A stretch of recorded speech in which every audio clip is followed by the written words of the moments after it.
तो क्या देश की राजधानी दिल्ली आज क्राइम कैपिटल बन चुकी है? दिल्ली में महिलाओं के खिलाफ अत्याचार के मामले अगर आप देखें तो इतिहास बहुत दागदार रहा है। न सिर्फ साक्षी हत्याकांड बल्कि ऐसी कई और जघन्य घटनाएं देखने को मिली जब महिलाओं के खिलाफ इसी तरीके के अत्याचार हुए। निर्भया हत्याकांड को भला कौन भूल सकता है? तो सवाल यह खड़ा होता है कि क्या मसला सिर्फ कानून व्यवस्था का है या समस्या कुछ और भी है?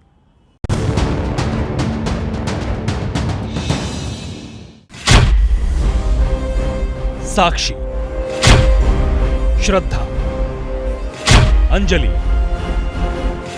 निक्की, नाम अलग अलग है, सबकी सामाजिक आर्थिक पृष्ठभूमि अलग है, लेकिन इन सब नामों, इन चेहरों में फिर भी एक समानता है। वो समानता है एक शहर, दिल्ली। देश की राजधानी दिल्ली, जहां से इन चारों का ताल्लुक है। और वो इसलिए कि दिल्ली में साल भर के भीतर जो 4 सबसे सनसनीखेज हत्याकांड हुए, उनमें अलग अलग समय में ये चारों लड़कियां मारी गई, वो भी बर्बर तरीके से। जरा एक एक वारदात को याद कीजिए, सिहरन पैदा हो जाएगी। मई 2022, छतरपुर, दिल्ली। श्रद्धा वालकर हत्याकांड याद होगा आपको, जिसकी उसके live in partner Aftab Poonawalla ने दिल्ली के छतरपुर में गला दबाकर हत्या कर दी थी और फिर लाश के 35 टुकड़े किए। आफ्ताब ने उन टुकड़ों को एक फ्रिज में रखा था। वो रोज रात में श्रद्धा के शव के एक एक टुकड़े को महरौली के जंगल में फेंकने के लिए जाता था। दिल्ली के शाहबाद डेरी इलाके के साक्षी मर्डर केस और पिछले साल हुए श्रद्धा मर्डर केस में भी एक समानता है, दोनों में आरोपी मुस्लिम युवक हैं। साक्षी मर्डर केस में साहिल खान को गिरफ्तार किया गया है, जबकि श्रद्धा मर्डर केस में उसके लिव इन पार्टनर आफ्ताब को गिरफ्तार किया गया था।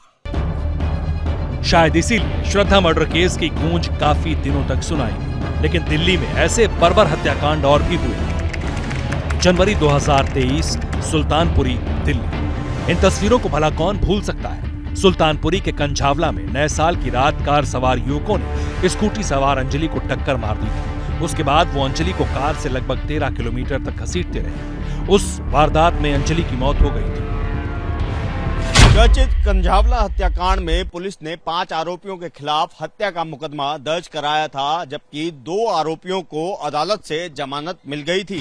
जब दिल्ली पुलिस कंझावला कांड की जांच में उलझी थी, तभी एक और बर्बर हत्याकांड ने दिल्ली को हिलाकर रख दिया। उस हत्याकांड ने श्रद्धा केस की याद दिला दी।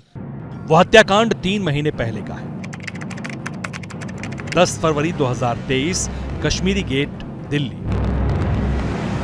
तब 22 साल की निक्की यादव की उसी के लिव इन पार्टनर साहिल गहलोत ने मोबाइल केबल से गला घोंटकर हत्या कर दी थी, वो भी अपनी कार में। पुलिस जांच में पता चला कि साहिल गहलोत ने निक्की की हत्या करने के बाद उसके शव को दक्षिण पश्चिम दिल्ली स्थित अपने ढाबे के एक रेफ्रिजरेटर के अंदर रख दिया था और फिर दूसरी लड़की से शादी करने चला गया। ये तो सिर्फ वो वारदातें हैं जो पिछले 1 साल के भीतर हुई हैं और जिनकी गूंज दूर तक सुनाई दी है, लेकिन देश की राजधानी दिल्ली में मर्डर की ऐसी खौफनाक वारदातें पहले भी होती रही हैं। हर हत्याकांड की अपनी कहानी है, लेकिन पॉलिटिकल लोग इस पर अपना अलग ही गेम खेलते हैं। जैसे साक्षी हत्याकांड की तस्वीर सामने आने के बाद दिल्ली के सीएम अरविंद केजरीवाल ने उपराज्यपाल को टारगेट करते हुए ट्वीट किया, एलजी साहब, कानून व्यवस्था आपकी जिम्मेदारी है, कुछ कीजिए।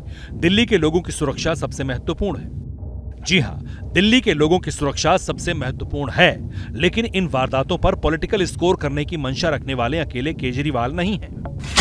दिल्ली पुलिस ने बताया है ये साहिल सन ऑफ सरफराज है जो मार गया, और वो एक नाबालिग हिंदू बेटी है जिसको इस प्रकार से गोदा जा रहा है, चक्कुओं से, पत्थरों से मारा जा रहा है, और भरी भीड़ के बीच में कोई बचा नहीं पा रहा उस बिटिया को। ये गली गली कितनी केरला स्टोरी, आखिर कितनी, कब तक बेटियों को इस तरह मारा जाता रहेगा? हर वारदात पर राजनीति अपनी अपनी सुविधा के हिसाब से रिएक्ट करती है, लेकिन ये सवाल अपनी जगह बना हुआ है कि देश की राजधानी दिल्ली में ही ऐसी बर्बर वारदातें क्यों होती हैं? क्या मजबूरी है मेरी, बताइए।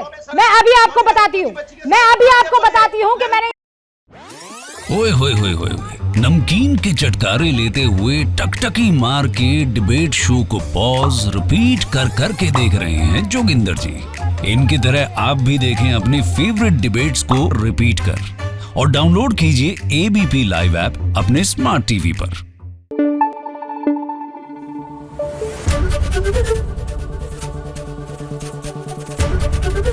एबीपी न्यूज आपको रखे आगे।